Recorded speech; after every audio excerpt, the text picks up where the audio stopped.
अस्सलाम वालेकुम, कैसे हैं आप लोग। उम्मीद है सब लोग ठीक होंगे।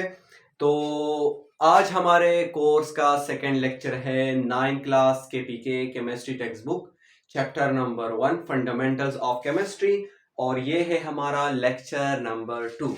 लेक्चर नंबर 1 में हमने बात की केमिस्ट्री किस चीज को बोलते हैं, सही है। उसके बाद हमने केमिस्ट्री की डिफिनीशन को समझा, साथ साथ में हमने मैटर को समझा, एटम को समझा, एटम के स्ट्रक्चर के बारे में थोड़ी सी बातें की। आज हम आगे की तरफ चलते हैं। जिन्होंने मेरा पहला लेक्चर नहीं देखा तो वो चैनल में मौजूद है, आप लोग देख सकते हैं। आज का जो हमारा टॉपिक है वो बेसिकली कंसिस्ट करता है दो टॉपिक्स पर। एक है उसमें मैटर, उसके बाद हम मैटर के क्लासिफिकेशन को पढ़ेंगे और साथ साथ में हम एलिमेंट को भी डिस्कस करेंगे कि एलिमेंट किस चीज को बोलते हैं। तो आइए सीखते हैं। पहली बात, मैटर हर वो चीज यूनिवर्स में, हर वो चीज जिसमें टू क्वालिटीज मौजूद हो, हर वो चीज जिसमें टू क्वालिटीज मौजूद हो। अब सवाल ये पैदा होता है कि नहीं सर, वो दो क्वालिटी कौन कौन सी है।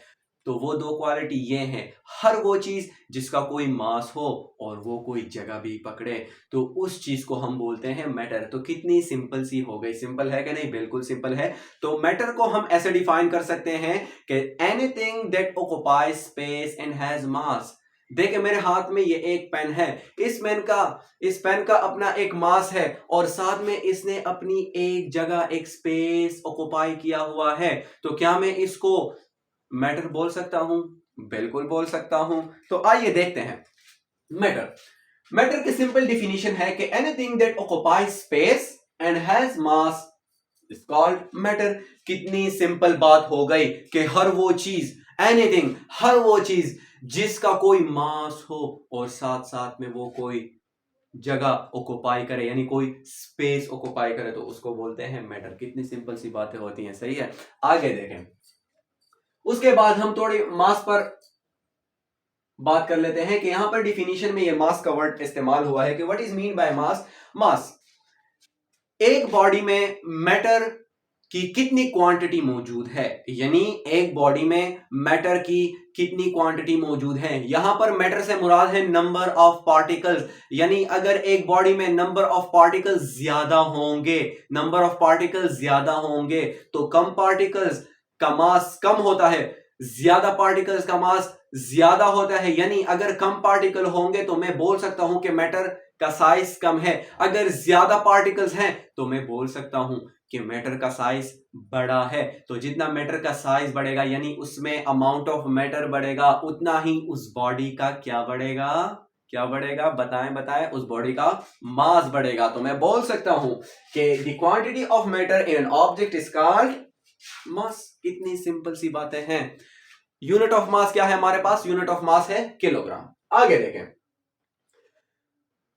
मैटर को हम दो क्लासेस में क्लासिफाई कर सकते हैं। अगर हम क्लासिफिकेशन ऑफ मैटर के बारे में बात करें तो हम मैटर को दो क्लासेस में क्लासिफाई कर सकते हैं। अभी आप लोग बोलेंगे कि सर वो दो क्लासेस कौन कौन से हैं। तो मैटर को हम क्लासिफाई कर सकते हैं प्योर सब्सटेंस में and impure substance. Pure substance and impure substance. पहले तो इस वर्ड को समझते हैं कि what is mean bye pure. देखें, हम डेली लाइफ में एक वर्ड इस्तेमाल करते हैं, खालिस। इस्तेमाल करते हैं कि नहीं? खालिस यानी वो चीज जिसमें कोई इंप्योरिटी शामिल ना हो। A thing which is free from any kind of impurity is known as pure substance। तो देखें, एक होता है impure substance। impure का मतलब होता है वो चीज जो खालिस नहीं हो। ये तो हो गई डेली लाइफ की बातें। यहां पर देखें, प्योर सब्सटेंस और इम्प्योर सब्सटेंस या pure matter and impure matter को हम कैसे डिफाइन कर सकते हैं? बहुत ही सिंपल सी बातें हैं। मैटर मैटर मैटर की वो टाइप जो कौन से स्टेट में हो, जो प्योर फॉर्म में होती है। प्योर फॉर्म का ये मतलब होता है कि उसमें कोई भी इम्प्योरिटी नहीं है। इम्प्योर सब्सटेंस वो मैटर होता है जिसमें इंप्योरिटी मौजूद होती है। तो मैं बोल सकता हूं कि मैटर की वो टाइप जो बिल्कुल अपने प्योर हालत में मौजूद हो, सही है। तो उस टाइप को हम बोलते हैं प्योर सब्सटेंस। और अगर हम बात करें इम्प्योर सब्सटेंस की, तो इम्प्योर सब्सटेंस वो फॉर्म ऑफ मैटर होता है जिसमें क्या होती है, इंप्योरिटी। यानी हम ऐसा भी बोल सकते हैं कि the type of matter which is present in impure form. Clear हो गया कि नहीं? तो मैं बोल सकता हूं कि the pure form of matter is called pure substance while the impure form of matter is impure substance. अब आप लोग सोच रहे होंगे कि सर इतने पांच डिफरेंसेस आपने बताए हैं, इतने तो हमारे केपीके के टेक्स्ट बुक में भी नहीं है। हाँ, मैंने इसलिए इतने ज्यादा डिफरेंसेस बताए हैं। हो सकता है यह सवाल आपके पेपर में आ जाए कि what is the difference between pure substance and impure substance. तो वहां पर तो आपको आंसर लिखना है, आपको तो वहां पर अपने जवाब को एक्सप्लेन करना है। तो एक इंसान, एक स्टूडेंट उस वक्त तक एक्सप्लेन नहीं कर पाएगा जब तक आप लोगों का कंसेप्ट क्लियर नहीं हो। तो इसलिए मैंने थोड़ा लंबा लिखा है, लेकिन आप लोग सीख लें इंशाल्लाह। बहुत ही इजी पॉइंट है। देखें, प्योर सब्सटेंस जो होता है, प्योर सब्सटेंस, अगर हम प्योर सब्सटेंस की बात करें, अगर हम इम्प्योर सब्सटेंस की बात करें, दोनों सब्सटेंसेस हैं, यानी दोनों टाइप्स ऑफ मैटर हैं। और आप लोगों को पता होता है कि जो मैटर है ये बेसिकली स्मॉल स्मॉल पार्टिकल से मिलकर होता है। यानी जब ज्यादा पार्टिकल्स मिल जाते हैं तो वो क्या बनाता है, तो वो हमारे पास बनाता है मैटर। अब देखें, हम बात कर लेते हैं प्योर सब्सटेंस की। प्योर सब्सटेंस भी पार्टिकल से बना होता है, मुख्तलिफ किस्म के पार्टिकल से मिलकर बना होता है। इम्प्योर सब्सटेंस भी अगर दोनों ही पार्टिकल से मिलकर बने हैं तो ये कैसी बात हो गई कि प्योर प्योर होता है, इम्प्योर इम्प्योर होता है। सवाल है कि नहीं? बहुत ही मजे का सवाल है। तो देखें, प्योर सब्सटेंस जितने भी पार्टिकल से मिलकर बना होगा, चाहे वो 200 पार्टिकल से मिलकर बना है, चाहे वो 300 पार्टिकल से मिलकर बना है, चाहे वो 1000 पार्टिकल से मिलकर बना है, सारे पार्टिकल्स की चाहे फिजिकल प्रॉपर्टीज होगी, चाहे केमिकल प्रॉपर्टीज होगी, एक दूसरे के साथ उस सब्सटेंस में क्या होगी, सेम होगी। क्लियर होगी बात कि नहीं? कितना सिंपल सा पॉइंट है। यानी प्योर सब्सटेंस जितने भी पार्टिकल से मिलकर बना होगा, उन सारे पार्टिकल्स की प्रॉपर्टीज, चाहे वो फिजिकल हो चाहे वो केमिकल्स हो, एक दूसरे के साथ क्या होगी, सेम होगी। अगर हम इम्प्योर सब्सटेंस की बात करें, वो जितने भी पार्टिकल से मिलकर बना होगा उसमें पार्टिकल्स की जितने भी प्रॉपर्टीज होंगे एक दूसरे के साथ, यानी मुख्तलिफ पार्टिकल से मिलकर बना होगा, तो उन पार्टिकल्स के प्रॉपर्टीज एक दूसरे के साथ सेम नहीं होंगे। यानी हर एक पार्टिकल के फिजिकल और केमिकल प्रॉपर्टी दूसरे पार्टिकल से चेंज होंगे।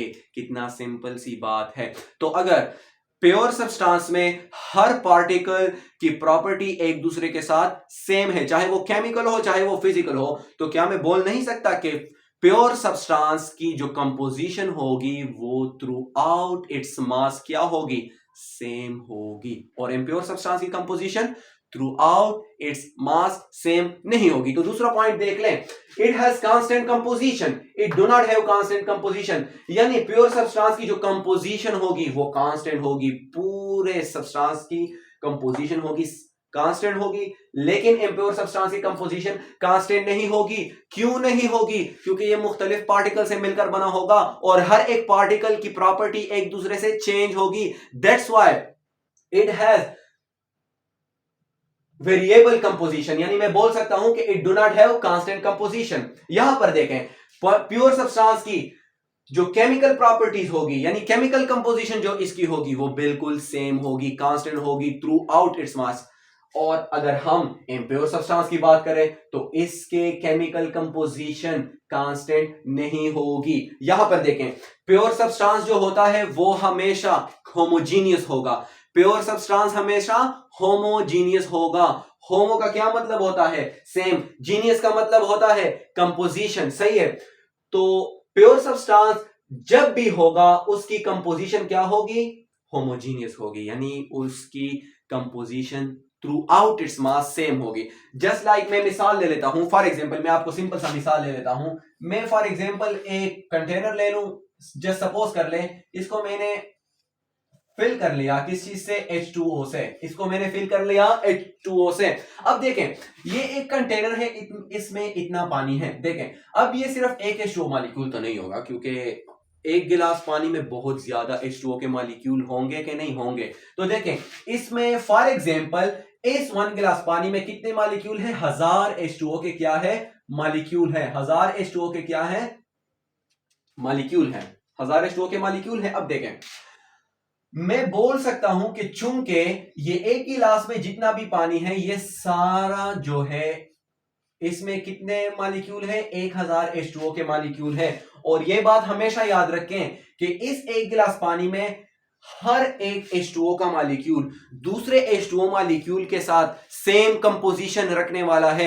यानी एक H2O मालिक्यूल के जो प्रॉपर्टीज होंगे, चाहे वो केमिकल होंगे चाहे वो फिजिकल होंगे, वो बिल्कुल सेम होंगे उसी वाटर के गिलास में मौजूद दूसरा जो मालिक्यूल है H2O का, उसके साथ। तो मैं बोल सकता हूं कि इसकी जो केमिकल कंपोजिशन होगी, यानी इसकी जो कंपोजिशन होगी होमोजीनियस होगी। यानी इस एक गिलास पानी में वाटर की जो कंपोजिशन होगी, जैसे H2O यहां पर दिख रहा होगा इस पॉइंट पर, उसी तरह की कंपोजिशन यहां पर भी H2O की होगी। जिस तरह कंपोजिशन इस पॉइंट पर H2O की होगी, उसी तरह कंपोजिशन इस पॉइंट पर भी होगी।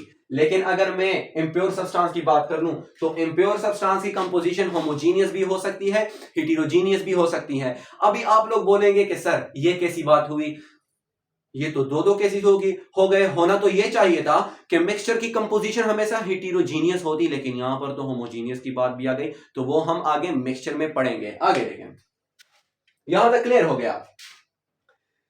प्योर सब्सटेंस जो होता है, इसकी मेल्टिंग और बॉइलिंग पॉइंट कांस्टेंट होती है।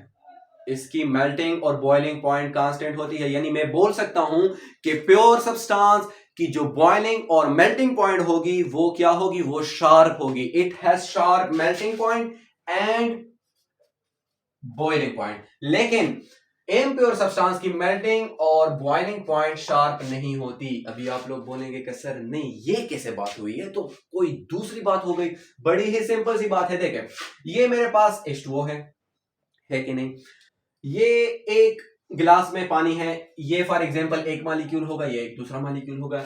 देखें, जितनी बॉइलिंग और मेल्टिंग पॉइंट इस मालिक्यूल की होगी H2O की, उतनी ही बॉइलिंग और मेल्टिंग पॉइंट इस मालिक्यूल की भी होगी, क्योंकि ये दोनों मालिक्यूल जो है, ये दोनों मालिक्यूल सेम है। क्लियर हो गया कि नहीं? जब दोनों मालिक्यूल सेम है, सारे पार्टिकल सेम है, सही है, तो सारी की प्रॉपर्टी सेम हो गई। तो अगर सारों की प्रॉपर्टी सेम है तो उसके उनके बॉइलिंग और मेल्टिंग पॉइंट भी तो सेम होंगे। होंगे कि नहीं? बताएं। होगी, बिल्कुल होगी। आप सही हैं। यहां तक क्लियर हो गया। अगर मैं इम्प्योर सब्सटेंस की बात कर लूं, इम्प्योर सब्सटेंस की चलो एक मिसाल ले लेते हैं। फॉर एग्जांपल, मेरे पास है एक गिलास पानी, इसमें मैंने डाल लिया सैंड। देखें, मैंने H2O में डाल लिया क्या? सैंड। अब यहां पर देखें, H2O जो है ये एक मुख्तलिफ सब्सटेंस है, सैंड एक मुख्तलिफ सब्सटेंस है। जब मैंने सैंड को वाटर में डाल दिया और मैंने इसको स्टिर कर लिया, यानी मैंने इसको स्पून की मदद से हिलाया या किसी की मदद से मतलब इसको डिसॉल्व करने की कोशिश की, तो जब अभी एक यहां पर एक सोल्यूशन बनेगा, यहां पर एक क्या बनेगा? एक किस्म का सोल्यूशन तो हम नहीं बोल सकते, यहां पर एक किस्म का क्या बनेगा? मिक्सचर बनेगा। अब अगर आप इस मिक्सचर को देख लें, इस मिक्सचर में सैंड के पार्टिकल्स की जो प्रॉपर्टीज होगी,